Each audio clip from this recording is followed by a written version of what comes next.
The Brutally Speaking podcast is proudly sponsored by Starving Artist Brewing. Starving Artist Brewing may be a small speck on Michigan's beer map, but they say big things come in small packages. A brewery who really puts their money where their mouth is, supporting underground artists far and wide. Making delicious beers with the simple belief that you should judge beer, not people. Brutally Speaking podcast is proudly sponsored by Rockabilia.com. With over 500,000 officially licensed items in their online store, you're guaranteed to find something you need. Use our code BRUTALLY and get 10% off your total purchase order. Now on to the show.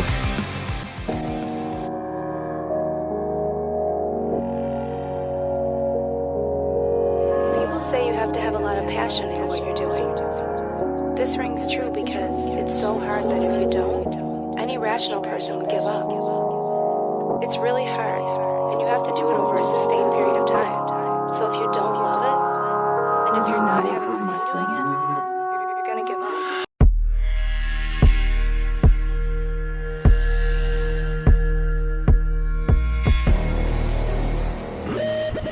What's up, everybody? Welcome to another episode of the Brutally Speaking podcast. I am your host, John.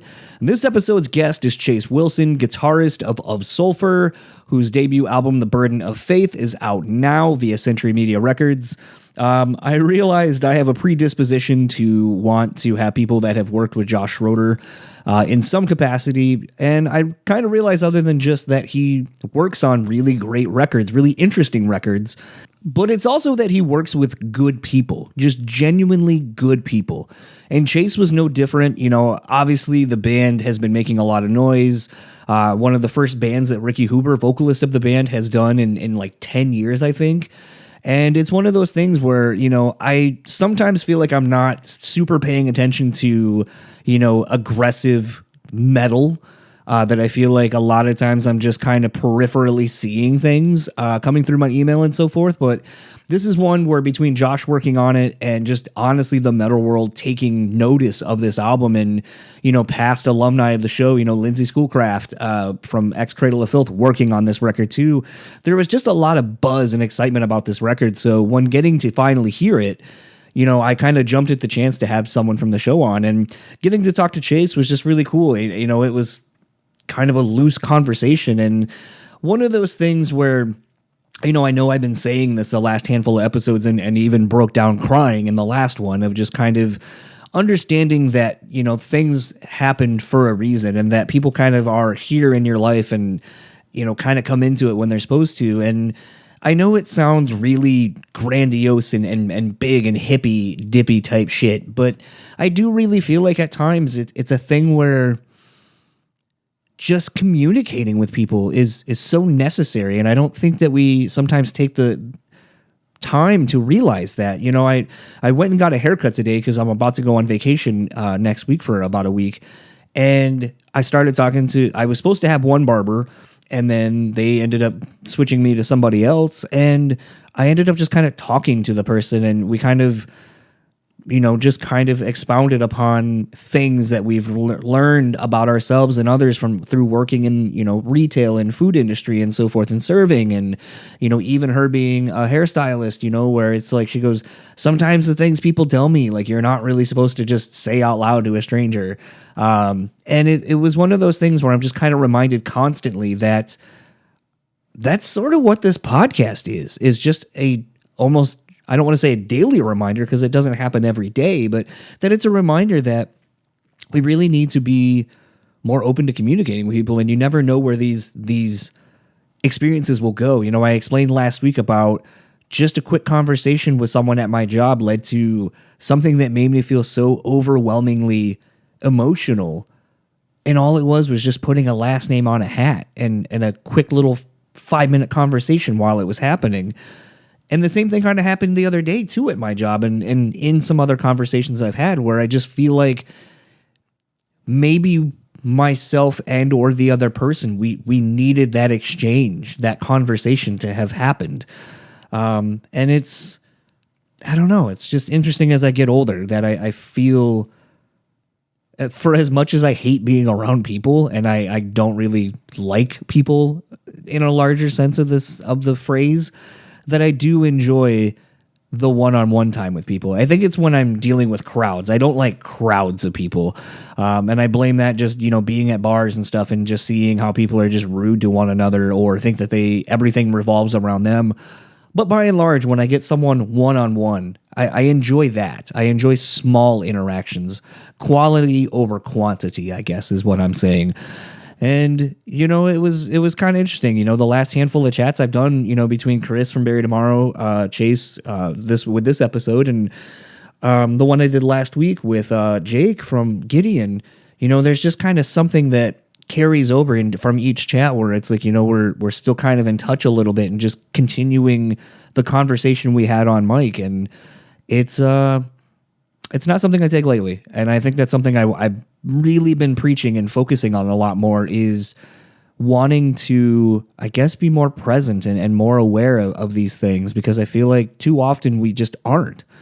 And I know that may seem like a redundant statement I've made so many times, but I think it just, like I said, if nothing else, this podcast is for me. And I do go back and listen to them sometimes because honestly, it's a thing where by the time you're hearing it, it might have been a month since I had the conversation, and some of it gets a little fuzzy as to some of the minute details that we ended up talking about. And it is a thing where sometimes when I hear myself say something, or I even listen to these intros and outros, and I think to myself, wow, I really need to listen to myself more. I need to listen to my inner voice. I need to listen to my intuition, my instincts, all these things that we all as people probably say to ourselves all the time. We are a pretty good judge of a lot of things. I think we should give ourselves more credit than we actually do.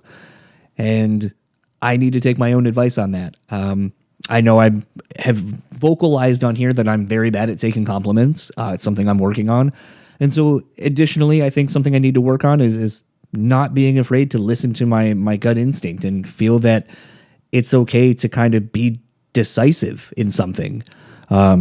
God, I spent like 15 minutes on it or something during the DFT chat with Dan going over the Cave-In record. We're talking about one of my favorite lines that I identify with as an adult now is the part of, like world of maybes. I want something like a yes or a no. I want a definitive answer.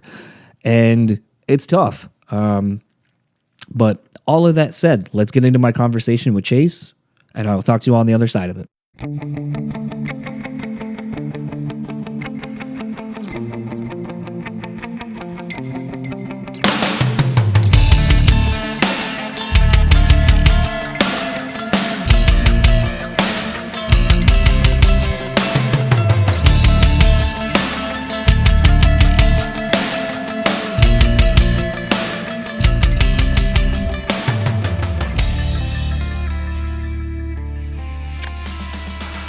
But yeah, I was going to say the thing that's like interesting about it as I get older, like, being almost 40 at this point, and like I grew up in the East Coast originally, so from Delaware. And the last time one of my other, like my uncle had passed away a few years ago randomly. And it was a thing where I was like watching like my grandmother and my grandfather, who had been divorced for almost since I've been alive. And then like my parents in front of me, and I had this like epiphany of just like, man, like the only thing that's going to bring me back here is technically these next two funerals. And then there's really nothing that's going to bring me back home. And like, it's weird to kind of think about that, even though I've lived in Michigan for almost over 20 some odd years at this point in my life, that it's like, I still identify as like back home, like being an East Coaster. I still identify like Delaware is where I'm from. It's my home. That it's weird to think about, like, there's literally nothing at that point that'll kind of make me need to go back home. And it's kind of weird to think about that in life, that it's like you can kind of identify with something and still feel that it's at the core where you are or who you are, but really it's not in practical, like real life tangible things. Yeah, man. I mean, I've moved away from home so many times, and then I've always just, it's like a black hole, Vegas. It just keeps dragging you back. And like my whole family is here, so it's like, I mean, whenever I do move away, it's like, I think, oh man, I won't see my family as much. I won't see my friends as much, it's like, and it's tough to live somewhere that's that far away. And, you always wonder, well, what's going to bring me back, and it might not be the best thing that brings you back necessarily, but I hope everything works out for the better, not the worse for you. Yeah, I mean, it's kind of weird. Like, as I've gotten older and like, I remember like when I started therapy a while ago, and I'm not in it anymore. We kind of agreed that the things I needed to deal with were over. But I remember when kind of that like introductory phase of like asking a lot of questions and kind of figuring out where things were going. My therapist would be like, well, how did this thing solve itself? How is this relationship now with this person? And I'd be like, oh, that person's dead. That person died a long time ago. This, explaining those things. And it became this interesting thing where I just said it so matter of factly because it's just what I like, how my life has been and what I know. And I remember them being like, you seem like someone that just understands that life isn't like infinite, that there is an end, and that you understand that, and that like maybe because you understand that, it makes you approach your life differently than a lot of other people. And I mean, even like kind of another thing I've just been thinking about in the last like 24 hours. So coincidentally, the store manager of a lids where we basically sell hats and do customization on hats and so forth. And this past Sunday, or actually last Sunday, I should say, I ended up, a guy came in, was looking for a hat. I ended up selling him one. And I was like, would you like to get it customized with something? He said he was buying it for someone. And he was like, yeah, like, let's put this on there. And he was telling me that it was for, I think, either his father and father-in-law. I can't remember which delineation of familial member it was. But he was like, they have cancer and they just got a diagnosis that they're not going to have much time left. And so I was like, all right, someone else was already running the customization machine. Ended up doing the hat, didn't do the greatest job. And then my employee was like, yeah, that didn't turn out super great, for X, Y, and Z reasons. And then so I was like, well, that really sucks. And I knew the other part of it that I didn't tell him. So I was like, I'm going to try to make this right. Let me try to make this hat real quick. And so I ended up making it. It ended up turning out way better. I called the guy up and was like, hey, look, I heard what happened to your hat. I made another one. I think it looks better. I'm going to send you some photos when I get off the phone with you. And whenever you can come back and we'll just do an exchange. And so the guy was like, thank you so much. All this kind of other stuff. And so he came in yesterday to get the hat. And I was working with another gentleman on making a hat for him, setting up the design. And so as I ended up showing him the hat, he was like, oh, looks so good. Thank you so much. And then was telling the other guy, like, this is, so, and he goes, do you remember the person I was telling you the hat was for? And I go, yeah. And he goes, well, he passed away about 45 minutes ago. And this is now going to be buried with him. And I was just like, Jesus Christ. Like, yeah, it's fucking heavy. And it's just like, I worked some dumb retail job at the mall. And like, it's one of those things where, and as I've been thinking about it leading up to you and I talking and just thinking about, these are the kind of stories, and maybe you don't hear them quite as much. I don't know, but it was one of those things where I was like, man, I don't know how like band people night in and night out when they're on tour, how they hear these stories of like, I was coming like, you guys, your music saved me, or we were coming to see your band and like my friend didn't make it. And so I'm here, or like just things like that. And I was like, I don't know how band people do this every night. Cause like, it's only been like a day and I'm just like still thinking about it. And I still obviously get emotional about it. And it's just like, yeah. I don't know how you're able to like compartmentalize that aspect of your job essentially. Yeah, it's tough. I mean, cause those are stories that, it's hard to hear, especially if somebody's like coming to see you and that happens, and, I mean, especially like we released Earth and so many people told us about their stories about losing someone, and which is great. I want them to share and feel like they have a place a person to talk to or people to talk to, and, or an outlet for that. But it never really gets any easier hearing those stories, and, even experiencing for it, for experiencing it for yourself. Like I just told you, my grandfather passed maybe like a month ago. And you know, it was very hard. You know, but at the end of the day too, he was 93. He lived a good life. I have to think of the positives, and like, you know, he was in pain and now he's not in pain. So, you know, but it loss never, ever gets any easier. And like hearing the stories never does either. I think it's just something where I guess in both of these situations, like for me, it's interesting it's almost the app, like one thing with a connection to a person I don't really know. And it was just me trying to be, you know, kind of what I think to be a good manager, like doing the thing to make it right. Yeah. I feel so far at this point, and I'm sure it'll change over time, but it's like, I feel like because it was unexpected and it's not my grief, but or whatever, but to know that like I did something to like make it less of a shitty thing, or I don't know. But then it's like the thing with my own family, I'm just kind of like, he's old. These things happen. Like, it's so weird to kind of see like the duality of nature of like which one I'm reacting to currently. Totally. I mean, it's different. I don't know. When I hear about somebody and like you want to do something for somebody to make things right and like make it like good, it's weird. It's almost like you're trying to help that person grieve, and then when it happens to you, you almost have to help yourself grieve. And then like maybe you have friends around you that like try and do stuff or say things or do something to help the situation, but it's weird to be on the other end, because I feel like if you don't experience it and you're trying to help the other side, it's like common human decency, and like, you know, it's not expected. You don't expect anything in return for it. You're just trying to be a good person, right?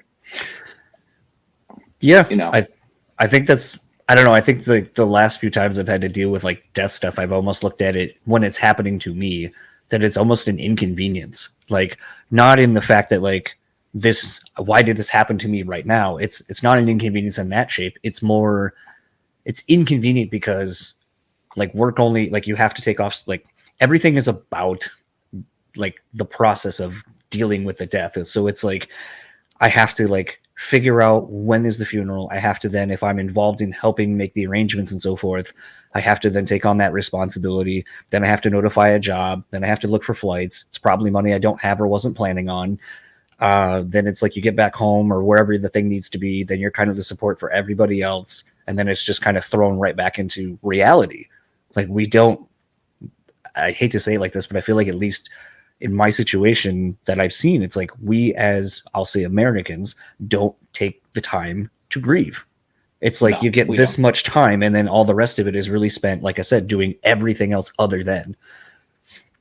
Yeah, it's kind of crazy. And especially like I worked retail for 10 years. So I totally understand your pain. Trust me. Like it's like pulling teeth to get time off for anything. And you know, funeral arrangements is not any exception. Or grieving or visiting or whatever. It's like pulling teeth to try and get time off. And the thing I learned is, I mean, at the end of the day, they have to understand, and like you kind of just almost have to like not give the employer a choice and just be like, my family member is in the hospital or whatever the situation might be. This is important to me. You're going to give me the time off, essentially, you know? Yeah. And most companies, if you put it to them like that, will be like, yeah, you're right. One, because you probably have a decent manager who understands, or two, they don't want a lawsuit. Like it's just the way the world works. And so I learned over time, you kind of just have to prioritize, and your company will deal with it one way or another. They will. Yeah. I mean, the irony is like I've learned that over the years jobs, you are replaceable. For as much as everyone's like, this place will never be the same without me. I'm like, oh no, it will be. It'll run. It'll still exist. Like, Sure. you're just a cog in the machine for that time until you no longer are. Very few people in almost any job are not replaceable. Right. It's very few people that are make or break, essentially. And it's really like, some people look at that as being very negative, and to me, I'm just like, no, I actually kind of like it, because then it's like, once I kind of realized that myself a long time ago, and I started looking at jobs sort of objectively the way they would an employee, where it's like, at least here in Michigan, everything's kind of an at-will employee kind of thing, so they can fire you whenever. And same in Nevada. Yeah, and it's one of those like weird things where you're like, when you like the last job I just left to take this one, like, I didn't give them 2 weeks because I was like, I need to move on this job. They need me now. And I want to go somewhere else where I'm wanted. And I remember they're like, well, during the like exit interview, they're like, so you didn't give us 2 weeks, so you're not rehirable. And I was like, okay. Yeah. like whatever. Oh no. I was like, so I didn't give you 2 weeks. So I'm almost kind of deemed not rehirable because I made it difficult for you and put you in a bad spot. But if you were to just be like, and we don't need you, you're done. Like, it's not like I could be like, oh, well, like, it's just weird how like that is like the relationship between jobs and people and so forth. And once I kind of started being like, when I've been somewhere long enough and it's just like they feed you the same line of bullshit out, it's like one day I was like, if I were to flip that around and I were to come to you and be like, man, I know, like I said next year, like I said last year that I would do better this year, and like I didn't, but you know what, this year I'm gonna kill it. And I'm going to do way better, and I'm going to do all these things. And then the next year comes, and I didn't do any of those things. You'd fire me. So why am I sticking around and being undervalued somewhere and not knowing my worth? Yeah.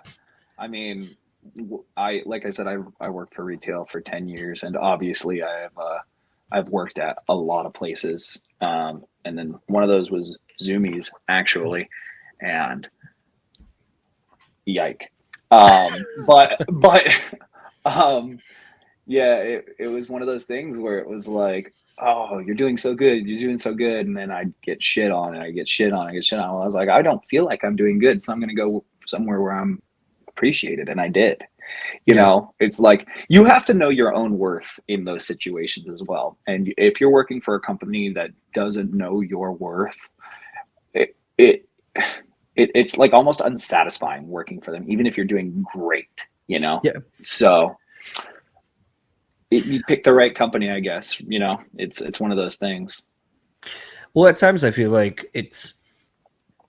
and maybe it's like my age, like I said, like being almost 40, and there are times where, you talk to, like, I'll at least speak for myself, but like I remember a conversation with one of my family members a long time ago. And I was like, yeah, I'm just like over this, and I left. And they're like, well, it sounds like you have unrealistic expectations and you just don't want to work. And I go, no, I love working and I want to work. I go, but like at a certain point, why would you stay somewhere where you're clearly getting underpaid, undervalued, treated like shit? And I was like, gone are the days where, and it's like the one thing being a boss and at different jobs that I've had, we're dealing with more of the youth, where some people are like, oh, the kids nowadays are lazy. And I go, I don't think they're lazy. I mean, some are legitimately. But I honestly think it's that they just understand that, like, if they're just not happy, what's the point in being unhappy just to fulfill a status quo of like, well, I got a job, right? I'm doing this. It's like, I also think it's funny when, like, I was talking with one of my new trainees yesterday, and they're like, oh, I'm getting another part-time job. And, I feel like there are people who are like, oh, back in my day, you didn't see all these people working part-time jobs because, people don't want to work a full-time job. And it's like, no, like no one's really doing anything full-time. I know at other places I've worked, like they've been like, as soon as this person retires, we're making this 2 part-time jobs. And It's like the climate has changed entirely. And I feel like the one thing that I love about kind of living in the now is that I feel like people have learned to appreciate themselves for once and stand up for themselves. And I feel like, we're even seeing it in the music industry. Like just in the last week, how many bands have you seen that are overseas or somewhere going like, we're not selling, Russian Circles just said that they're not selling merch. I think they're over in Australia or something like that, or Europe. And they're like, the venue wanted to have their own person. Then we had to do a 25% merch cut plus I think another 20% of something else tax on top of it. And they're like, so we're just not selling merch. Yeah, the VAT tax, I think that is. Yeah. That it was. Yep. Yeah. Yeah. I mean, look, that's why you're starting to see all these small businesses pop up and stuff like that too. It's almost going back to like the 1950s where you had all these mom and pop businesses and the big corporations didn't really exist. It's like, you start to see these online stores and you start to see, these smaller people just starting their own business, working out of their house, working out of like a small studio space, working out of like a warehouse they rented, and I think that's good. I think it's sick. And like that way, you're working for yourself, you can do more things. And it's like, it just makes me feel better knowing I'm supporting somebody else versus like a Walmart or like, like something like that, So I'm here for it. And I think people should know their worth and know that they can do those types of things. What did without getting too much into your inner band, business from a financial reason, but like when you guys are seeing these things and more bands kind of being outspoken about it, and what does that kind of do for you? Like, is it conversations you're starting to have where it's like, okay, like maybe when we start looking at some of these tours, maybe we don't want to take the one that's, I don't want to say not going to be right financially, but like going to be one where it's like, we may not be able to do price matches if we're going to be the support band. We can't afford to sell at these prices that other bands are. Do we not take that one, even though it might be a better big look tour for us? Like, do you kind of start looking at some of these conversations that are being had and kind of internalizing them and figuring out how the band needs to move forward as a brand and as a business? So for us, it's a little bit different since we're still a young band. We've only been an active band for like 2 years. Right. But I mean, so much has happened in that 2 years that, I just feel like you can't not have these conversations. No, totally. I mean, I wouldn't say it stops us from taking tours or anything like that. But at the same time, it's like we do think about those things and, like we do wonder, okay, what's the next step? Or we see other bands speaking out like Alpha Wolf or like Monuments or any of these other bands. And it's like, I really hope that these venues smarten up because they're already getting sales from, but they're getting a kickback from the bar sales and stuff like that as well. We're not seeing any of that money. They sell VIP table seats in some of these venues. We're not seeing that money, and it's one of those things where it's like, fuck, man, where's the line drawn? It's like you're already getting money from here, and here, and you're going to take our money that's really our only source of income. Spotify doesn't pay us. Like, I mean, it's one of those things where it's like, they pay us 0.0037 of a cent, I think, for every stream, which is just the facts. That's what they do. And, like, it just like streaming doesn't really rake in the dough or anything like that. So that's like our only form of income. So yes, we do talk about it. And, yes, we're like, we're super grateful to be on Spotify and be on playlists and stuff like that. But at the end of the day, it's not like a moneymaker for us, like it's not a moneymaker for any band really. So, I mean, I'm just wondering what the next step in music is because everybody is speaking out about it. And, like I'm kind of interested to see where it goes.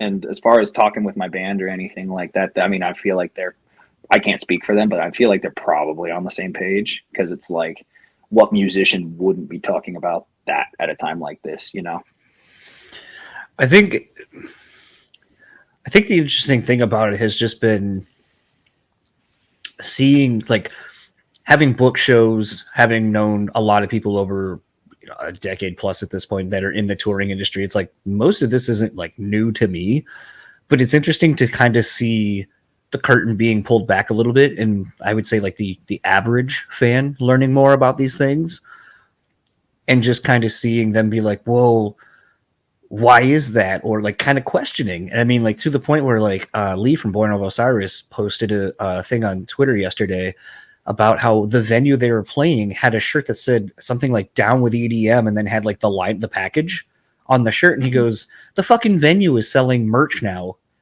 And like, this sucks because like we have a ton of like EDM and electronic influences in our music. So like clearly they don't listen to us, but like also now they essentially created a competing shirt with us against us.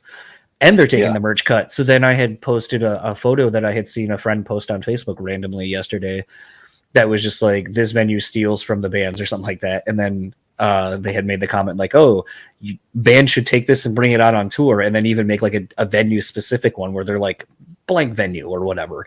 And so I shared that and I was like, oh, you should make one of these and put it next to that.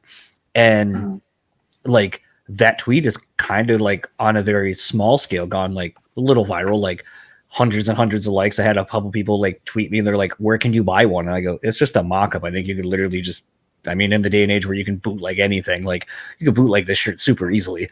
But it's a thing where I love the fact that it's been a common thing, but I feel like finally the voices of the bands are being heard. And it's like, okay, like this is probably the precipice of the next big thing in music, or changing the touring landscape. You know, gone aren't the 360 deals, but you know, I think we're at an impasse where like the industry itself, like what is the point of a label anymore other than really just kind of a loan and distribution?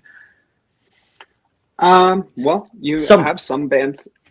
Oh, sorry, go ahead. No, you're good. No, you're good. Yeah, man. I mean, it's different for everybody. But there are avenues to take that don't involve that as much. Like, you know, our first EP was on Blood Blast, and Blood Blast gave us a very good distribution deal, and it was just that distribution. There was no loan, there was no nothing. We financed everything ourselves and put it out on Blood Blast. And, you know, some bands are doing that, like Shadow, Brand, Angel Maker, all very good bands who have built their fan base to the point where they can be on Blood Blast and, you know, actually, you know, do it independently pretty much, you know, like, it's one of those things where like, but for us, a band like us, I don't think financially we could go on as a band if we didn't sign with Century, because, you know, we wanted our next album to be something, you know, that was huge and epic and, you know, produced really well and stuff like that.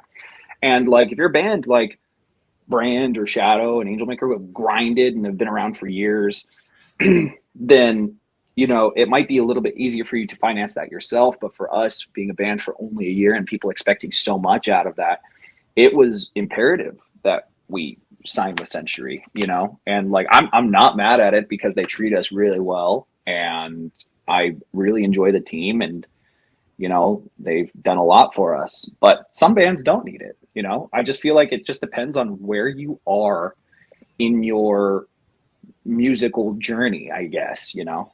Some bands can do it really well independently. Is it interesting to think that, given the tenure of the band at this point, like being only around for 2 years, that you have people who are anxiously awaiting this record to drop tomorrow? That's insane to me. I'm just some fucking kid from fucking Vegas, you know. Like, I don't know. I never thought that I'd be in this. Like, I always hoped, but, you know, it always seemed very, you know, distant for me. I've been in a lot of local bands. I've been in a lot of bands that have toured and haven't really seen a whole lot of like, you know, nothing like this, you know. And so for this to be the band that does it is awesome. And to be having the team I have and having the musicians surrounding me, you know, it's kind of nuts, blows my mind still. So, you know, yeah, it's nuts. I think the thing that was, you know, is almost like kind of same time thing. Like, I kept seeing in my emails and online and so forth, like everyone talking about your band. But then I saw it from a completely different perspective that got me interested in it, which is my friend Josh Schroeder, who ended up, you know, mixing and producing your record, and I think drum engineering too, if I'm not mistaken. That it was one of those things. Like, I remember like some of the snippets he was posting on, you know, this is the next thing I'm working on or whatever. And I was like, oh shit. Like, okay. Like, you know, obviously we know what he's done with Lorna Shore and a lot of other bands in that genre, as well as, you know, kind of expanding his own range of what he does, like with Butcher Babies and so forth. And it was one of those where I already knew I was excited based on the fact of Ricky doing something again. And then knowing Josh was involved in it in some capacity, I was like, well, this thing's going to be just ridiculous. And so like I've been super excited to hear the rest of the record because I lost the email I think that had the full link to it. So at this point I've just been like, all right, I got a couple of the songs. But like the thing that's interesting to me about the record, and you know, we'll kind of touch on this I guess now, but like the fact that like with Unraveling, you know, you give full band credit. Like it's something, I don't know if it's literally like some of the other people in the band are working with collaboratively with you all, but I feel like that was such a throwback to like how it used to be. It wasn't necessarily that you had this vocalist or this person, you had the band, and it was just kind of like a cool way to kind of throw like the cosign basically of like, we fuck with this band, they fuck with us, like whatever. And so it's like to see, you know, Left to Supper, like the one that's really got me interested is to see presumably the one you have with Howard Jones, I assume. Like, yeah, because to me, I'm like, okay, yes, Light the Torch is still kind of heavy. Howard does kind of what he's been known to do, but I can kind of envision more of like Blood Has Been Shed kind of era Howard coming out on this. And I'm like, okay, as a dude who loves Blood Has Been Shed and has, you know, been championing a reunion every time someone from that band has been on the show, it's like, dude, I can't wait to hear this song. And I have like 24 hours to finally hear it and be like, all right, like let's hear Howard just get fucking nasty with it. Yeah, man. I mean, if you like Blood Has Been Shed, then you will like that song for sure. And he just fucking absolutely killed it. Like I'm so stoked. That's one of my fucking childhood heroes. So that's like my favorite vocalist of all time. And for us to have a song with him on it is just absolutely like this whole thing is nuts, but that blows 15-year-old me would die if he was like, hey, one day he's gonna be on a song with you, and it's like, oh fuck, I'd probably tell myself to fuck off. I think for me, like what's interesting about a collaboration like that is potentially the new people that maybe don't listen to music as aggressive as you guys that will then find out about it. Like and this might be a really weird comparison as far as like band or whatever, but it's almost how I imagine people who are such diehard Deftones fans. And when Chino did Reprogram to Hate with Whitechapel, it's like that part was so fucking sick. And it's like, I mean, it's no shit like Chino would sound like that over something that crushing, but like it's one of those things that there are probably people who listen to Chino and Deftones that don't listen to anything that heavy. And so when they hear it, they might be like, you know what? I kind of like that. I might fuck with this. And it's like the gateway. And to think, you know, 2 years into your band's existence, and you essentially could be the gateway for someone to get into this style of music. Have you even thought of that with this song at all? That's fucking wild. Like, I mean, thinking about it now, it's like, like in my head, I'm like, you like my band? Really? I'm like, you know, it's like one of those, and you know, I was actually hanging with the dudes from Distant and Angel Maker and Body Snatcher when they came to my town, and I was hanging out with Alan, and somebody came up, like they had recognized me, and they were like, "Hey, can I get a picture?" And I'm like, "Of me?" You know, and of course Alan was like, "Ooh, rock star." I was like, "Shut up." I don't know. That's so weird to me. It's all fucking strange. But, you know, it's cool. I hope we are that band for some of those people, you know, and anything for the genre to get bigger. If somebody like with Lorna, it's like, if they do well, everybody does well. And if we can help be any kind of thing like that, you know, I would be fucking stoked, because if all my friends can come up, then, you know, we can come up, all of that shit. I'm about it. I feel like you bring up an interesting talking point I've kind of tried working my way through, but I feel like every scene is rather supportive of itself. But I think sometimes to a certain extent where it's like, as long as every band kind of stays where I'm at, or people that I came up with were kind of at the same level, but I feel like it's sometimes you'll see a band kind of get bigger than everybody else, and all of a sudden it's like, well, they don't really deserve it, and like I should have that, and like you get this sense of competition in a bad way. Yeah, such a lame mentality to have. And I've been trying to figure out, is it a lot of, actually twofold. So like part of it is, with talking about like the guest vocalist or the guests you have on your record, to me, I feel like that's, a great indicator of bands in the scene kind of wanting to work with each other and support each other. Yeah. I don't feel like you see that as often anymore. And I don't know if it's just legal red tape of trying to get someone. And I understand scheduling and stuff like that gets hard too. But yeah. It's a thing where sometimes I wonder if labels and management and so forth kind of create this competition or this perceived competition. Well, like if they got that, what, you deserve that. And then it's like all of a sudden now it's planting the seeds in you where you're like, well, fuck, I guess I do. And yeah, why don't I have that? And then it's now you're not trying to see each other all succeed because it's good for everybody, but it's oh, well, fuck that. I should get that. And then now you got haters and stuff like that. And you're just like, and I haven't figured out if the hardcore and metal scene is kind of its own worst enemy in that capacity, or if there's something kind of bigger and I don't want to say more nefarious, but just something else at play that keeps us downward. As I feel like if you look at pop and rap and stuff like that, they are the bigger genre, because they're kind of more accessible, but I'll at least go to rap where maybe it's not as commercially as successful, like you'll hear on Top 40, like that you could listen to in a like at work or something like that, but where it's more viable because they understand, well, if I get you and you're hot, then you'll help me get bigger, and then I can do the same thing, and then we all can kind of just keep making money and keep bringing each other up. And I just don't see that same sense of camaraderie as much in metal and hardcore, in my opinion. Yeah, it's definitely an ego thing. I mean, there's ego in every genre, but I mean, there's definitely an ego thing, and I've kind of pushed myself to the point where it's like, don't get a fucking big head. Be proud of what you do. Know you're good at what you do, but don't be fucking so confident that you get cocky, because there's a balance that you have to maintain. It's one of those things like know your worth, but don't over fucking sell yourself. As someone who, and I'm working through it still, suffers from like imposter syndrome really bad. Oh, I do too. Yeah.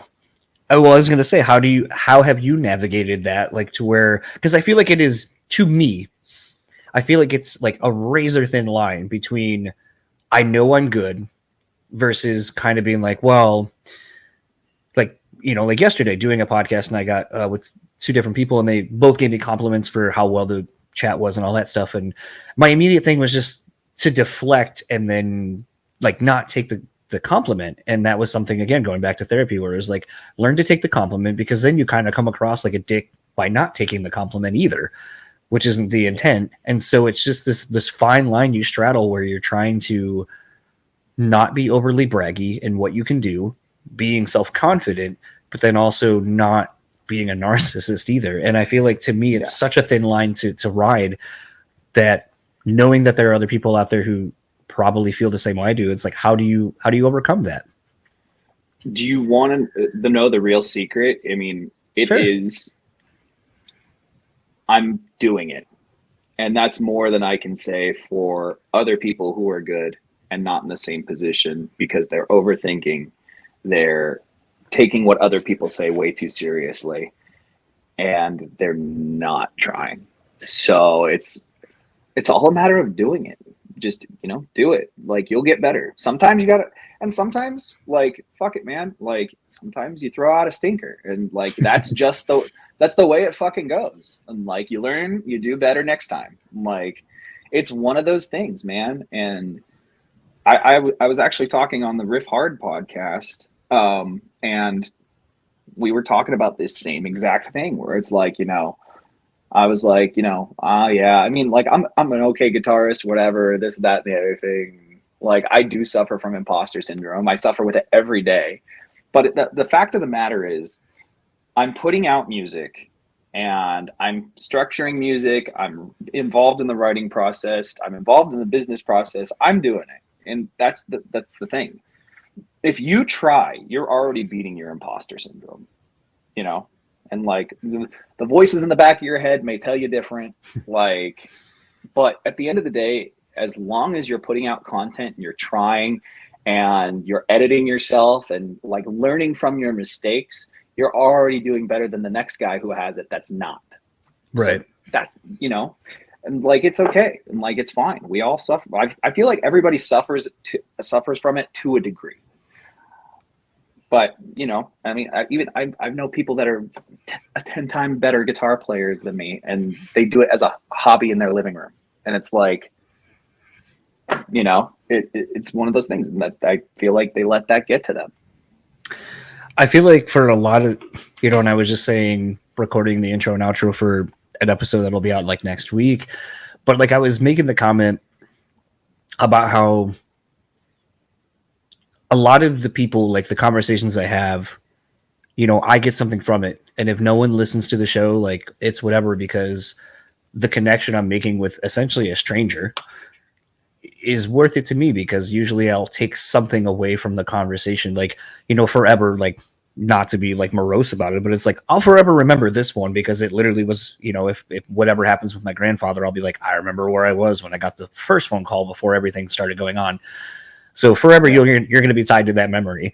But it's thanks. Yeah. Well, I mean, but the nice thing is like, at least like now, like it's a thing where I know we kind of talked about where my head's at currently with the few things that have gone on in the last 24 hours. And, now we're just discussing other things, but it's always, there's something in it that I take away that stays with me for a day or 2 or 3 or however long. And I'll end up working kind of just thinking about something that maybe we have talked about. And at the end of the day, it's like, hopefully someone will listen to it. And like, even the imposter syndrome part, maybe someone else will listen to this that's a fan of your band, has no fucking clue who I am. And because I was willing to at least say like, I kind of like still suffer from this at times where I'm just like, I'm not worthy. Like I'm just some dude. And like, who gives a fuck about what I have to say? But it's a thing where maybe it'll give someone permission to be like, oh, maybe like, I heard them talk, or like the one guy talking about therapy and I've been thinking about it. So like, I'm going to go, or yeah, I feel the same way. And like, you saying, you just got to do something, and it's more than most who will do nothing. Like, I feel like that's the gift that I hope that somebody will find this when they need it. And they're going to like have the permission to kind of start bettering their own lives in some capacity. Yeah, man. Absolutely. Like, I'm at the end of the day, it's like, I'm just a fucking guy. So if I can help another fucking guy or another fucking girl or whatever, whoever's suffering from the same thing I suffer from, and give them whatever advice I can, I do my part, like I'm just like how you do with this podcast, and being vulnerable and admitting that you suffer from these things is better than somebody who pretends that everything's fine, that they're the greatest on earth, and then they're miserable, Yeah, I think that's without beating a dead horse on a soapbox, but it's like, I think that's kind of what has been the downfall of like kind of the overstimulation of social media and everything is like no one really, actually I should take it back. There are people who definitely use their platforms to kind of bring to light these things, but sometimes I feel like maybe they overdo and that becomes their whole identity, which is actually something I've really been thinking about a lot more the last like couple of weeks, is people so attaching themselves to their identity to a thing. And like, I'm going to say this is probably going to be a very controversial way that I came to this conclusion, but I think a lot of people tie negative things that like make them not feel great, and they just wrap them whole selves into it. And what made me think about this was honestly I was going to the casino with my wife like a week or so ago, and just seeing so many veterans of like the Korean War and Vietnam and so forth. And these are wars that, by and large, from most encounters I've had with people who have been in them and family members who served and so forth, it's like the worst fucking time of their life. Like the things that they had to do, getting drafted when you were, 18, 17, whatever. And, having to do what they had to do and see. And it's like one of the most traumatizing things that they had to experience and still do, and PTSD and so forth, and losing friends and all that. And then they wear this hat, or they wear like the jackets and everything. And I'm like, this horribly traumatic experience in your life, and you just wear it around. Like it has become your identifying thing. Like, I'm a veteran of this war and blah, blah, blah. And I'm like, I don't know, like it's almost like trauma bonding, for lack of a better term. It's like all I can kind of think of. But then I've sort of thought about it from a differing perspective of, you know, with people in politics now, like I'm so pro Trump or I'm so pro this or I'm so pro that, that it just becomes your everything. Yeah. And I don't know when. I guess it's been going on for a long time, but I guess I've been noticing it a lot more where people just kind of find this one thing and they're like, it's who I am. And you're like, Mm-hmm. all right, I guess like I'm more than one Yeah. thing. So like, I don't know if I could ever tie myself so staunchly to a thing like that.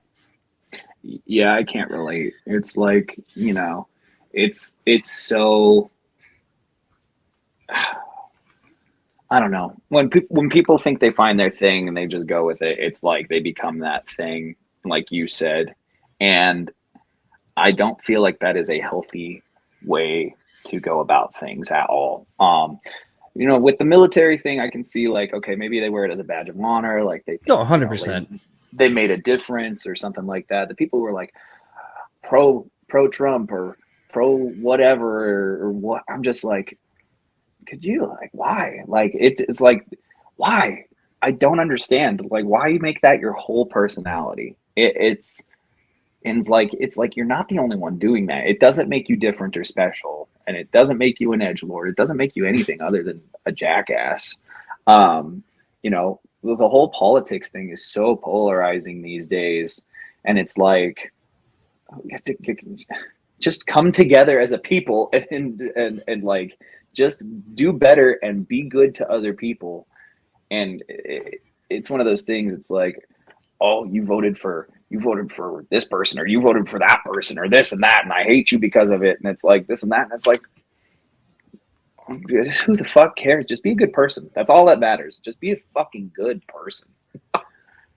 And to clarify, because I'm sure I'll get random comments about this, it's like, I don't hate the military or anything like that. It was just something I thought of where seeing so much of it and knowing, like my grandfather and people in my family have served, and, like one of my uncles was in like one of the first Green Berets and stuff like that. But like to hear them talk about it all these years later, it's like, I don't really ever hear anyone talk about it with much, it was a good time. I'm glad I did that. It was a lot of like things like that. So when I say like the negative sides of things, like that's kind of more of where I'm coming from with it. And I know it's really polarizing to then be like, and then Trump people, but they're one of the only other things that when I think of that as a concept of just attaching something to yourself and becoming so this, that's one of the first things that I see. Yeah, it's like your whole personality is loving Trump. It's like that's so dumb. Why? Like, or your whole personality is loving any of those sides. It's like it's all fucked. The government's fucked. Why make it your personality? Well, and that's the thing is like, I feel like a lot of times if you were to meet any of these people, and it doesn't have to be a politician, it literally could be anyone that you wrap your identity around or a thing. It's like most of the time you probably find that these people suck. Yeah. And you would then regret that you spent so much time, money, and all your life vested in this thing. And I think that's kind of where I keep coming back to too, with this thought I keep coming about that, where it's like, at what point do you kind of realize that it doesn't matter, that this thing doesn't love you or won't provide for you the way that you are for it? And even going a step further than that, it's like, I can't remember a time, like I feel like when I was growing up in the 80s, it's like I don't feel like people were as politically divisive as it is now. Like you could be Republican or Democrat, it didn't fucking matter. Like you were friends over the things that you were bonded over. Your differences didn't make the gap wider. If anything, it was like, those are just things we don't talk about. Yeah, you don't like it, you just don't talk about it. Yeah, I've got friends that like both sides, and and sometimes there'll be the argument or whatever the fuck whenever we get together. But I'm just like, who the fuck cares, bro? Like, just be friends. Like, like it's like, and like, honestly, the fact that they can still be friends and, in spite of that is awesome. Like, that's the first step. Yeah. But, it's like, dude, it's just chill. I think it becomes this thing where most people aren't willing to have a civil discourse. Everyone, when you get into certain topics, and then it turns into a debate. No one's listening anymore. They're just waiting for their turn to talk over you. And to me, I feel like when you kind of start realizing that, you're just like, I just don't even want to start engaging in this because it's worthless. It's not even worth it. Yeah, I agree. You know, it's like when they start to talk politics, I'm like, I kind of tune out. I'm just like, okay, cool. Yeah, sure, whatever. It's kind of how I am. And then I always get like labeled. It's like, well, you should care. And I'm like, you know what? There are so many other people who will that like, it's almost like kids.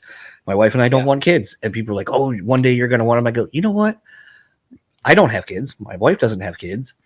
And there are those that have 4. So you already had enough for you and me and somebody else. So like, I don't need to. That, and I always think it's funny, like when you're starting to meet somebody, the awkward invasive questions that people will ask, which is, you know, like the many times I've started a new job and usually I'll just go sit in my car and be by myself on breaks because I'd rather do that than to answer really awkward questions, because it'll be like, oh, so are you married? Or then if you say yes, then it's like, oh, do you have kids? And it's like, how do you know that, like, and I always joke with my wife, I was like, next person to ask me this, I'm just going to say this and just wait for their reaction. But like, I'll be like, oh, I'm impotent. Thanks. Yeah, you can't have kids. Yeah. Can't have kids. Or like something like that. Or like, you know, one day I did say this to someone and then I got, you know, I had to sit down with HR, but they were like, oh, do you have any kids? And I go, do you orgasm when you're on top? And the lady got really offended, clearly. And then she was just like, how dare you? And I was like, well, how do you know that like having children isn't a really sore subject for my wife and I? Like, how do you know? Yeah. And so when I said that back to HR, I was like, I'll sign whatever. But like, they go, well, do you understand why what you said was offensive? And I go, but how do you know that, like, talking about it, like, how do you know that I didn't just have a miscarriage? My wife and I didn't have a miscarriage. How do you know that like one of us isn't able to have kids? Or like that maybe we've been trying to adopt and just can't.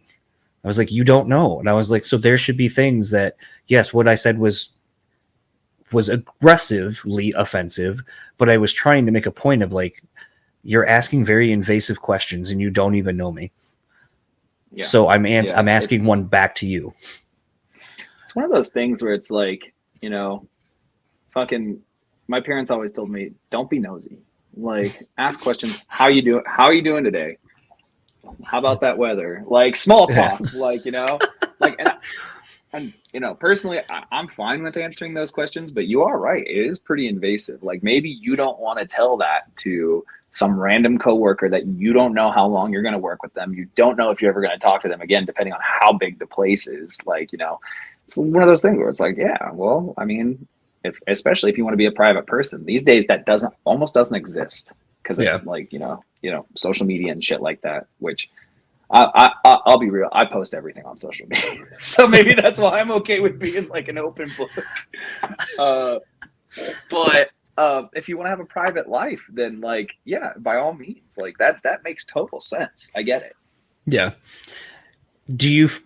I would be interested to revisit I post everything when the band has more tenure under its belt and you've toured more and more people start following you, and then maybe some of the random DMs and stuff you'll start getting. I'd be interested to see if you stop being as forthcoming with what you share. It's true. Maybe I've thought about it. Have you? Yeah. I've actually reeled back on posting for the most part on some things because it's like, I used to post stupid fucking memes, you know, and like, so I'm like, well, somebody might not like that meme, or like, oh, well, this might be too much for like, you know, or I've got family, or like, and this, I've just started thinking about it more the older I get.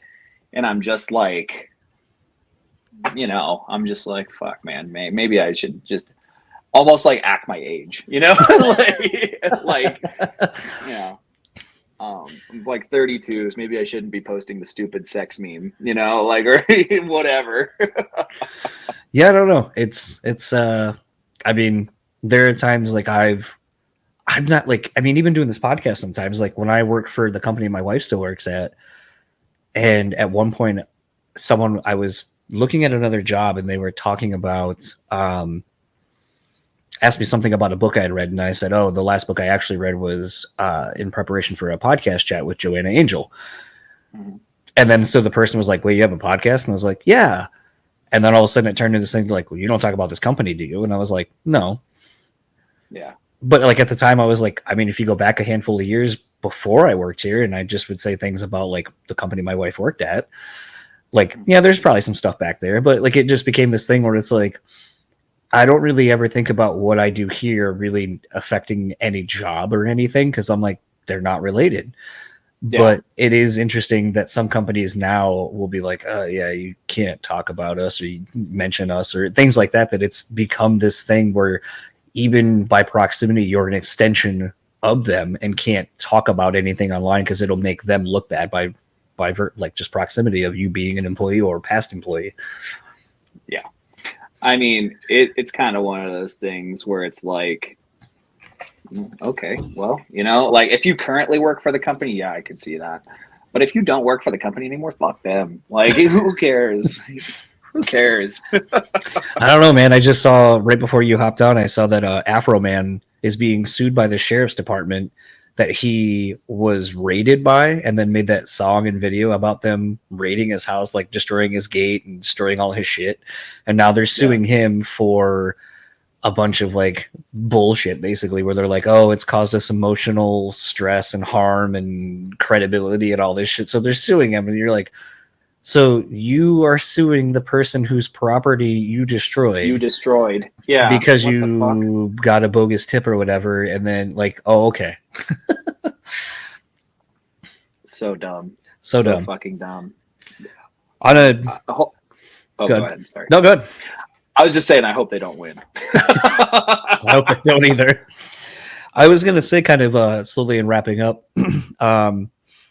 This is more of a selfish thing, so I'm sure people are going to be like, oh, what the fuck? I don't want to hear this part. But, you know, getting ready to go out to Vegas myself in a couple of weeks with my wife. What are some cool spots that are maybe not like a little off the beaten path to check out? I mean, I always tell people avoid the strip and just go downtown. Like Fremont has all the coolest bars. Fremont's where we usually like staying anyway. There you go. I usually go to Griffin. I usually go to Corduroy. Oh, I don't have that one on my list. Yeah. And then Oddfellows is the closest thing we have to like a goth bar out here. So Did you say it was Oddfellows? Oddfellows, yeah. So those places are cool. I mean, what else are you looking for? Are you looking for food? Or are you looking like I got tons of spots? Yeah, no, I mean, like it's funny. So we're only going to be there 2 days, and we got like just a jam-packed 2 days because as soon as we land, in like a couple hours later, the Pop Evil and Word Alive dudes. So Pop Evil are from here. So when I saw Davey at the our local bar that we both go to, he was like, "Oh, you're gonna be on Vegas? You want tickets? You want to come hang out?" And I was like, sure. So like now that's something I added to our agenda, but it'll be cool because I think they're playing the Brooklyn Bowl. I think. I'm not sure.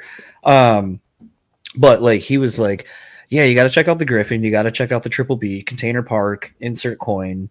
Were what he suggested. I don't think Insert Coin is there anymore. Okay. I'll just go ahead and I could be wrong. Next to that. I remember that place closing down a little while ago, unless they moved. The other one that I'm super excited to go back to that we found super randomly was the Black Hole. It's like a liquor store on one side, and then there's like a wall where you can literally go through, but they have security, so you can't enter that way. So you got to go around to the front door, and then it's like a Raider themed bar, like a dive bar. It's like right wherever the Brooklyn Bowl is, whatever that hotel is, and that's where we stayed. It's like the hotel and everything's like here, and then like it's like right as you're going the back way to get to the hotel. Like it was a random liquor store, so we're like, let's stop there, and then we found it, and I was like, this bar is amazing. So it's got to be between the Link and Flamingo. So it's one of those two because I think they're both connected to like where that area is. But I'll have to check that out. It's called the Black Hole. I believe that's what I remember it being. I was pretty drunk when we stumbled across it, literally. And then I kept drinking there. I asked for, because they had hot dogs that they were making. So I asked for some hot dogs. My wife ate them. So then on our walk back, I stopped it at Five Guys, I think, or whatever that is. That's next to the Brooklyn Bowl. And then got some burger or In-N-Out. Yeah, it was In-N-Out. And then I then they got mad at me because I was eating my In-N-Out in the place while they were trying to close it down. While I was waiting for my friend, and they kept telling me I can't eat in there. I was like, I literally just bought it here, and I'm waiting for my friend. I can't eat my fucking fries and burger in here. Get the fuck out of here. Trash ass place. Yeah, right. It's like, actually, I was in here before you closed, so I can technically eat in here. I know how this works. Yeah. Yeah. Vegas is very weird like that, where they just have weird ass wonky rules. Sometimes when you get into places. But yeah, I know like that was a place I wanted to go to. I thought about doing the Ferris wheel thing again. Just because last time I did it, I drank like 12 Jack and Cokes in the half hour I was on that thing. Yeah, you can do totally worth it. One. And everyone's like, really? That's how many you drank? I go, I sat by the bar and I asked her right before we even started, I go, is there a cutoff? Like, is there a maximum you can have? She goes, no. And then so I was like, okay. And then as soon as we went, like, I'd be like, as soon as I got halfway, I'm like, give me another one. Yep. I had 12 in that half hour. Double fisting them. Yeah, I was like, at that point, if I'm paying $40, I'm getting my $40 worth. Yeah, man. Two things. I love tiki bars. Not everybody does, but I love them. So if you get a chance, check out Frankie's Tiki Room. Okay. And Golden Tiki. Frankie's Tiki and Golden Tiki? Yes. Two great spots. Frankie's Tiki is a little bit more divey. Golden Tiki is like you walked into the Pirates of the Caribbean ride and you're having a drink there.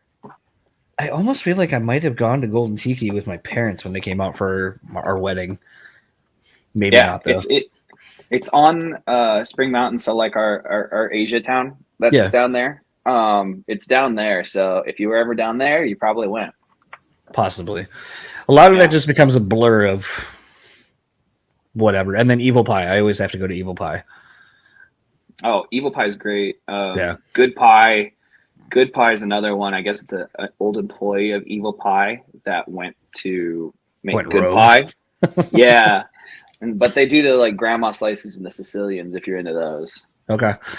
I'll have to check that one out because that was Fremont's where it's at. Like everyone, like I know so many people who go to Vegas and they're like, where do I go? Like what on the strip's cool? And I'm like, I don't know. On the actual strip, it's too far. It's too much.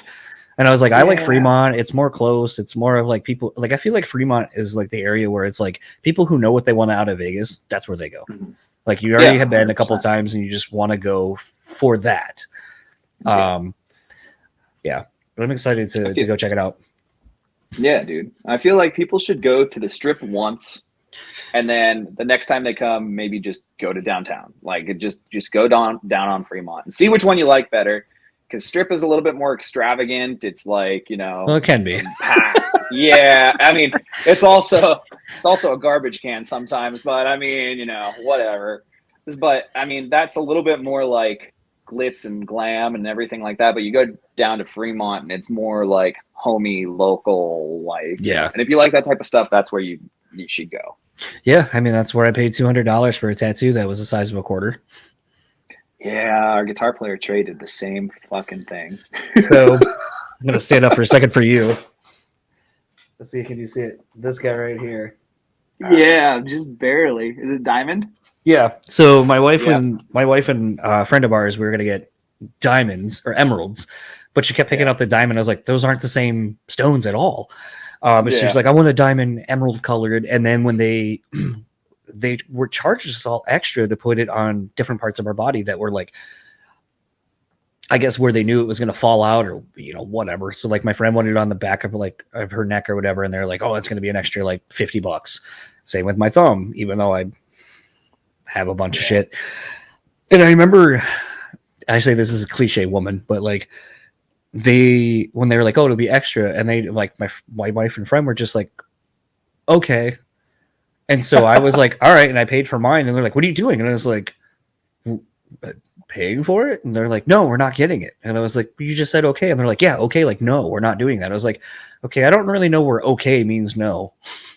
So then I sat there and they sat around while I got my finger done, and when it was done, it looked great, but unfortunately my thumbs have a bunch of wrinkles and shit in them. So like when it started healing, I was like, ooh, I was like, this is going to heal out really bad. And then so for years, my wife made fun of me like, oh, look at this terrible tattoo that John got in Vegas. And I was like, honestly, I do kind of love that it like fell out and it looks old. Cause I was like, that's the Vegas vibe. Yeah, it really is. Fucking old and run down. That's Yeah. downtown Vegas. Yeah. But it's Man. I fucking love it, and I love that vibe, and I'm excited to go out in a couple weeks. Like I said, I don't know. I'm hoping to meet up with some people that live out that way. Maybe if you're out and about, I think we're leaving on the 14th, from like the 16th. We're out there, so if you're out that way, maybe come grab a drink with you. I think I will be on tour at that time. You son of a bitch! How dare you? Have I a job? know. How dare you have a Fuck job? Me, it's crazy. But if I was home, I would definitely join. Yeah, absolutely. Yeah, if you come out here any other time, just let me know. Yeah. What kind of like last few questions for you? What are you most excited for? You know, we're a day away from the record dropping. As of when this drops, it'll have been out 2 weeks. So what are you excited currently for people to hear off the record?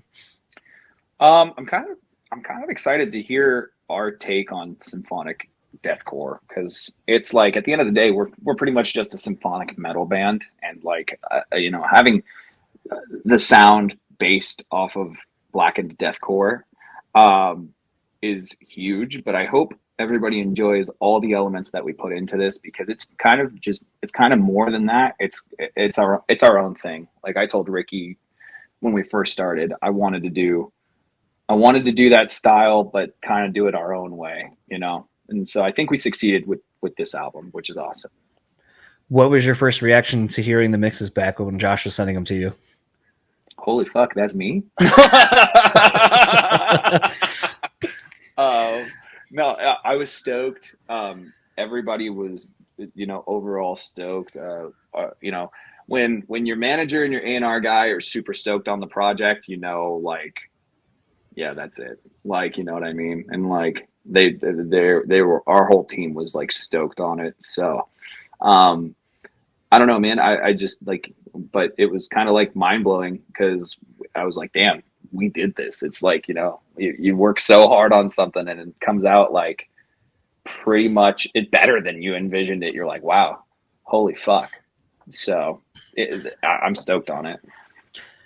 The other thing I always like asking, and it kind of makes it feel disingenuous, because it's not that I'm not excited about what's about to come out, but I know the life of an artist, you're always creating. Are you guys already writing new material at this point? Yep, of course we are.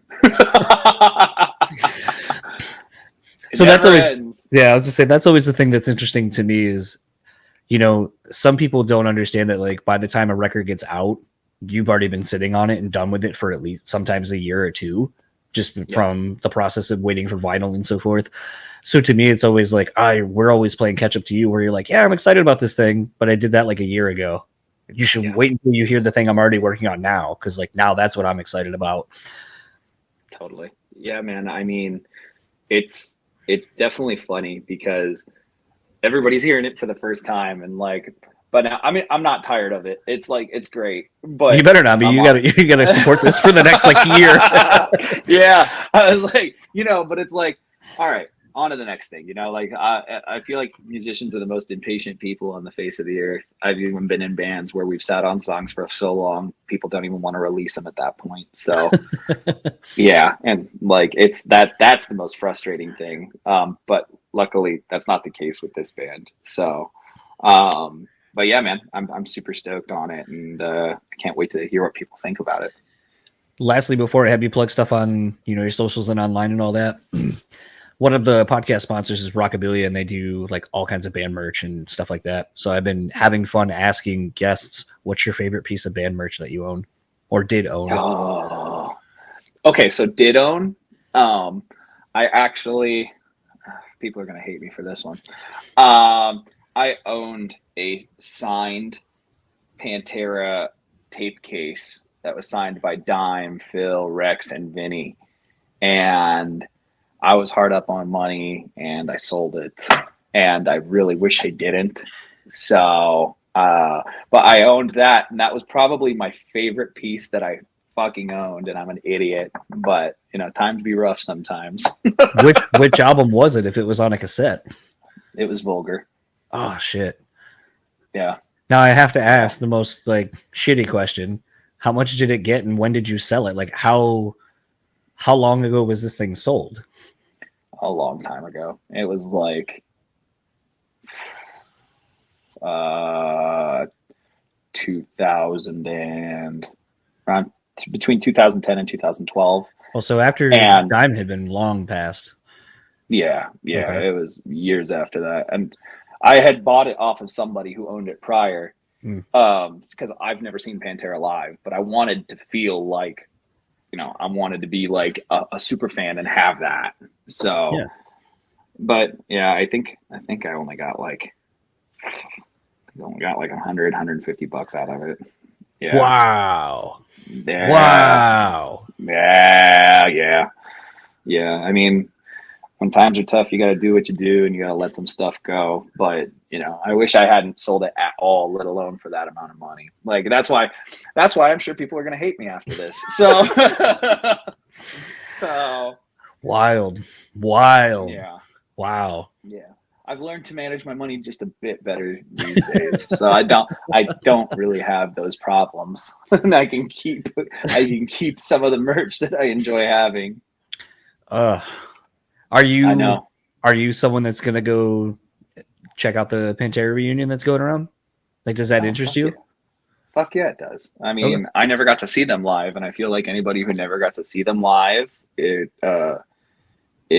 definitely experience. It's not going to be the same thing. And like, I even saw Phil Anselmo and the Illegals when they opened up for Slayer do Vulgar Display of Pantera, and that was sick. I was hyped, and I had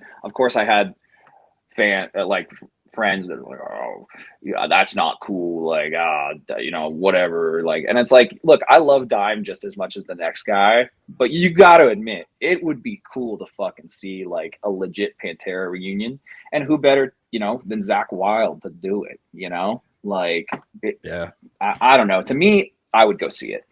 Yeah, no, I'm hoping that it comes through. It's funny that one of the bands that's on that Metallica run that Pantera is doing. I have a friend that's on that, and I was just like, my wife's like, it's a couple of days for my birthday. You should ask them if they can give us a ticket. And I was like, they probably could do their date. And I was like, and she was like, well, don't you want to see the Pantera? I was like, yeah, but I'm not going to be that dick who's like, hey, can you get me both dates guest listed? Just so I can like see these bands, because like I know that's like the ask is like so fucking huge with how much those tickets cost. Yeah, with shows like that, it's kind of like rough. But I mean, you never know. You don't ask, you don't get. Like, I know. I mean, again, I'd feel like half the time it's like so many people are like, "Why did you pay money to come see this? Like, that I knew this person, or that I'm playing. Like, why didn't you just ask me for tickets?" I'm like, I don't know, because I don't want to ask. So I feel like a dick. Like, it's like, oh, that's all you are to me. It's just free ticket. It's the free tickets. Yeah. No, that's why Kyle from Body Snatcher said the same thing to me when I went to go see them. He was like, why didn't you fucking hit me up? And I'm like, because I asked you last time and I didn't want to bother you. I want you to actually be my friend, bro. Yeah. There's, again, I guess it kind of goes back to that imposter syndrome thing where I'm like, maybe they don't think I'm really their friend. So like by doing that, it's just going to make it worse. No, yeah, I've come to realize like it's the music. Most of the time, when like somebody doesn't answer you back or like is distant or whatever, it's because they're busy, and like I get that, like, and it's one of those things like you don't think you're close enough or this and that and the other thing, and it's just the fact like they might be busy with other shit. Yeah, I mean, like the other day, a friend of mine was on a tour with a rapper that like the whole tour was sold out. And I had a couple people that were like, oh, how was the show? And I'm like, I don't know. I hung out with them at merch the whole time. Yeah. And they were like, and I was like, yeah, I literally was behind the merch booth with him the whole time, just bullshitting. They're like, you didn't even watch the show? I was like, I did. They had it on the TV in the lobby where I was, but like, yeah, no, I didn't watch the show at all. And like to people who I guess don't have friends who tour, like they don't understand why you would sit around for 2.5 hours or 3 hours and do that. But it's like, because I want to hang out with my friend. The show is secondary. I didn't really care about the show. But that's the thing. Shows are just a hang session, man. They're just a hang sesh. The hang sesh you pay to go to. Thankfully, I don't have to pay for most of them anymore. But a lot of times it's like, and it's like the thing that no one understands. Like, so it's funny. I see you're wearing an Esley Dying shirt. And so when they came through, Ken, who I know now through Fishman, So it's funny, like when he came through on this last tour that they did, they came through Grand Rapids, and we just were talking, and then like, you know, we ended up catching the band like side stage, which was nice, where I kind of walked in front of the barricade so I can just kind of have an unobstructed view, because I'm short too. And it was a thing at one point, like someone was just like, "Oh, it must be so cool!" Like, and I was like, "Yeah." I mean, I hung out with my friend talking for like 2 hours. I didn't see any of the other bands. I saw As I Dying play essentially right in front of like right in front of the stack of sound. You know, the monitor, the some of the wedges in the PA. And I go, and then I watch it side stage, but they're all on in-ears. So like all it really is the guitars that are being pushed out through the PA and then cymbals and shit. And I was like, so I didn't really see the show like you saw it. And I go, which is fine. I know how those songs go, so I could still get down to it. But I was like, to me, half the time anymore, like seeing the shows are fine, but it really is just, I want to hang out with my friend and see like the people I know. And that, because it's like, I probably won't see you face to face in real life for another 3, 4, 5, 6, 7 months. And then especially after the pandemic, where it's like, man, like I remember seeing Killswitch Light the Torch, August Burns Red. I think we were the second date of the tour. I did a couple interviews with some of the guys in some of the bands. And it's like, I know some of the Killswitch camp. And so like hanging out with Josh, their tech and so forth. And like the next day, like the whole world shut down. Yep. And it was like, dude, like there's so many people that I was like, I really miss hanging, like getting to see you. Even the few times I get to see you here, it's like, now I haven't seen you in like 3 years. Yep. And so it's like, now I'm trying to make up for that lost time. Yeah, man. I mean, that's what it's all about in touring. It's all about, you know, like it's seeing old friends, meeting new ones, you know, getting to hang with people in other states that you might not get to see for, like you said, 6 or 7 months. Maybe you haven't seen them in like a year or 2 or 3 or 4. Who knows? You know? And it's like, you know, that's the cool thing about it. Yeah. Well, last question for you. Where can everyone find you or whatever you would like to plug, Mr. Social? I mean, my personal Instagram is at Chase Wilson Riffs. Twitter is at Chase Wilson OS. You can find my band on all social media platforms as at OV Sulfur, OVSULFUR. And I hope you check out The Burden of Faith, because I think it's really cool and stuff. And it would be cool if you supported us. I love the album title. Kind of made me think of a few different things, but I'll wait to kind of see how it plays out based on the song titles I see, obviously, that aren't released. And maybe we'll talk about that at a different point. Absolutely. But I do have one fun final question for you now I'm thinking about it. What was another band name that didn't make it? That's a good question. Oh man. I would have to search back. I don't know. It was like that. None of them were good. No, none of them were good because they didn't make the final cut. Well, I didn't know if it was as simple as like it was between OV Sulfur and blank. Like it was literally between these two, and we could have gone either way. No, but I guess that. What was there? Was there a different album title? No, actually, we went with this one, and it's because Ricky came up with it, and we all were like, actually, that's pretty fucking sick. You know, The Burden of Faith. It can actually mean a lot of things. It means something to each of us, but I'm interested to hear your take on it once you hear it and listen to it and what you think it means. So, yeah, absolutely. Yeah. Well, enjoy the rest of your day. I guess enjoy whatever Vegas has to offer you tonight. I feel like it's a revolving buffet of whatever you would like it to be. And I'm excited to get back out that way. It's a revolving buffet of me laying in my bed and watching TV. Fair enough. I guess there's that too. Well, enjoy the rest of your evening, and looking forward to hopefully catching you guys around this way in Michigan at some point. I can't remember if the tour comes through here soonish or not. It does. I think you're playing in Detroit. Okay. So, yeah. Hold on. Whereabouts are you? In Grand Rapids. Oh, well. So now I have to make sure it's not one of those tours. I'm like, oh yeah, it's literally that will be the irony. If it's when I'm out where you are. because I feel like that would feel just be so perfect that it'd be like, oh, cool. I'm glad that is. Looks like you're touring in April, so that'll be good. I think it's sometime in May. Oh shit, the tour. No, never mind. Looks like that'll be 10 days into the tour. So you're here on the 23rd, which is from today, and is a Tuesday, which is nope, that's wrong month. April 23rd, which is a Sunday. I will be here. Okay, sick. Yeah, hit me up on Instagram. I'll make sure you get taken care of. Definitely. We'll go grab some beers or something, and I can take you away from the little bit of area of the venue that usually bands stick to and only know of. Sick. There you go. Enjoy the rest of your friends. Yeah, absolutely. Enjoy the rest of your day, and we'll hang in about a month.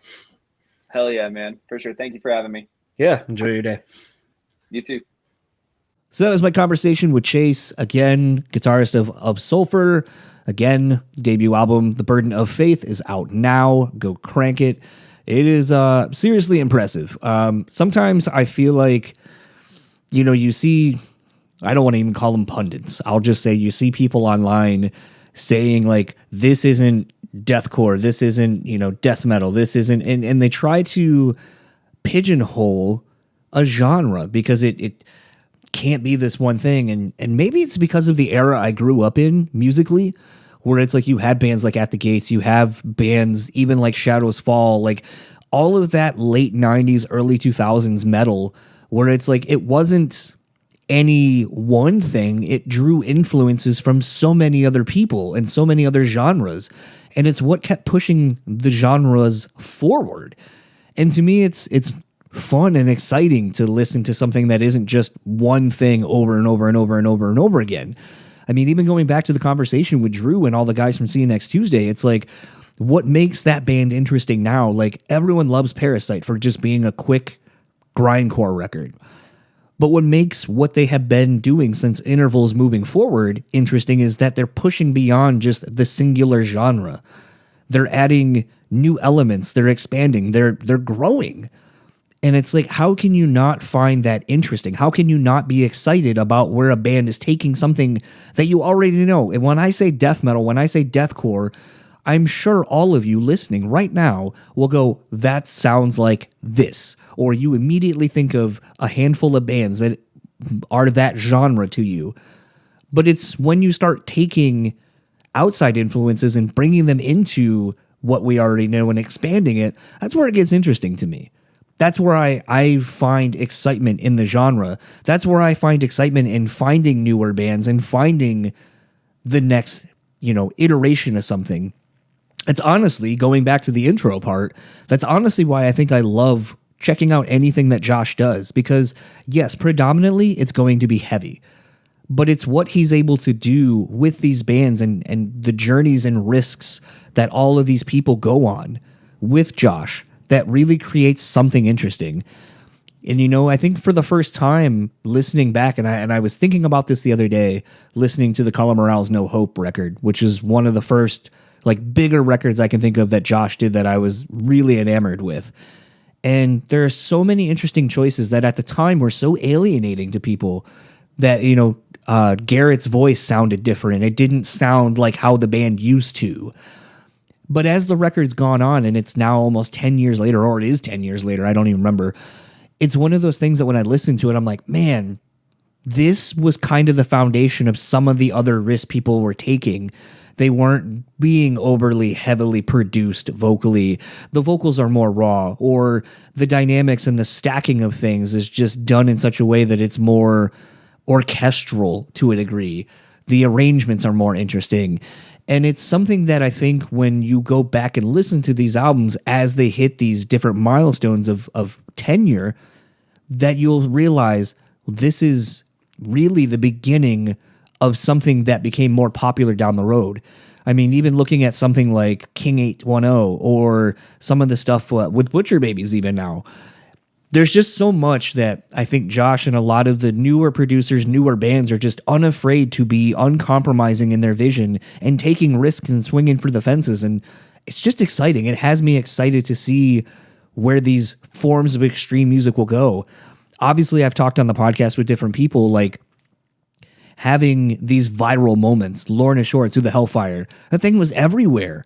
You didn't even have to be an underground metal fan to have seen that pop up. Knocked Loose.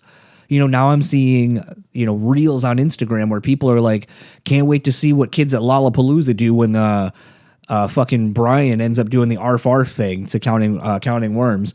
Like, it's this thing where I'm excited to see what that ends up doing for the underground music genre as a whole for metal. And a band like OV Sulfur, I think, is kind of the next in line to do something that pushes the extreme metal genre forward. And that's exciting. I could be the almost 40-year-old dude sitting here going like, oh man, it doesn't get any better than Death, or it doesn't get any better than, fucking any of these other bands. But I could either go back and just listen to those records, or I can be fucking stoked that there are bands that are taking influences from the old and putting new to it and making something. And to me, I would rather be the optimistic music fan than to be the pessimistic one that's just gatekeeping shit and going, it never got any better than this. Well, then stop listening. Stop trying. Why do anything? Why, again, controversial statement, why even continue to live if it only got better? If everything that was great happened years and years ago in the past, what is there to live for? Why even stay around? I mean, I know that's such a drastic and extreme take, but that's how I'm really starting to feel when people try to tell you that things aren't better and things won't be better, because it's absolutely bullshit. It's not true. Things do get better. You improve.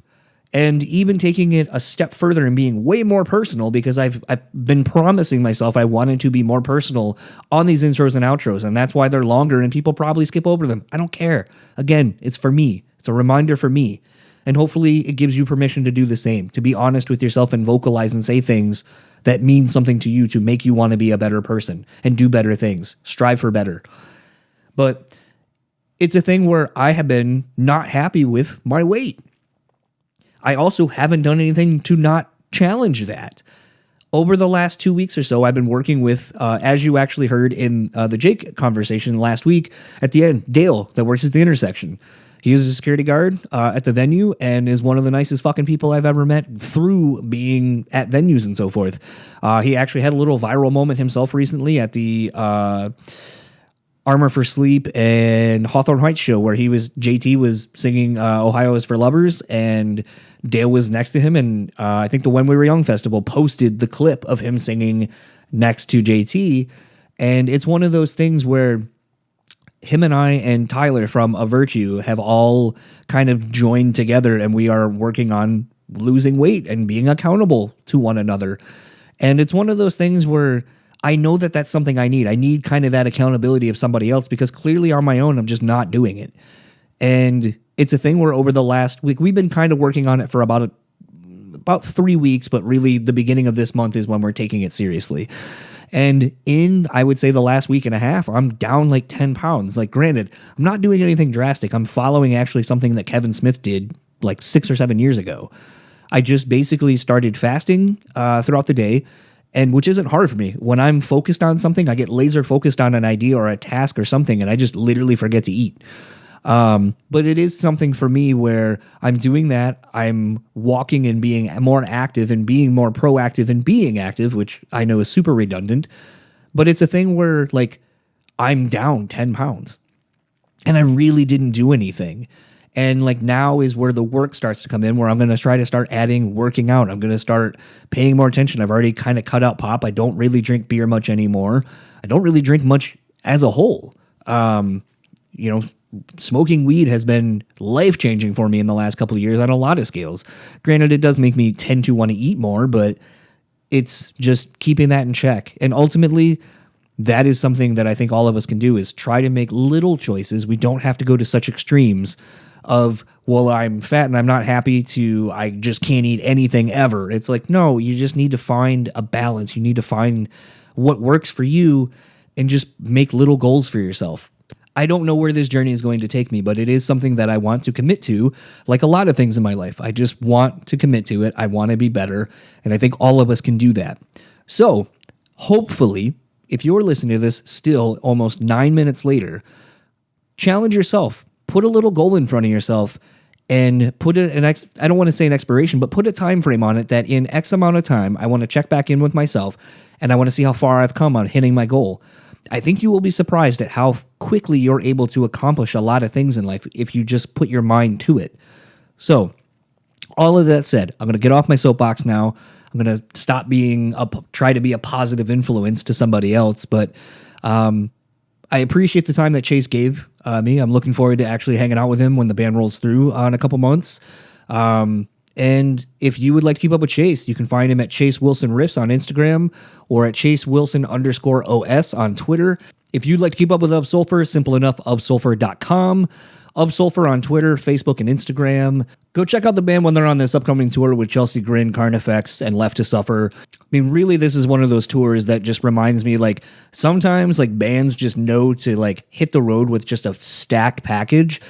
And I know this is going to be one of those, like, tours that I'm so glad I went and saw because it's just going to be fucking insane, start to finish. Every band is going to crush.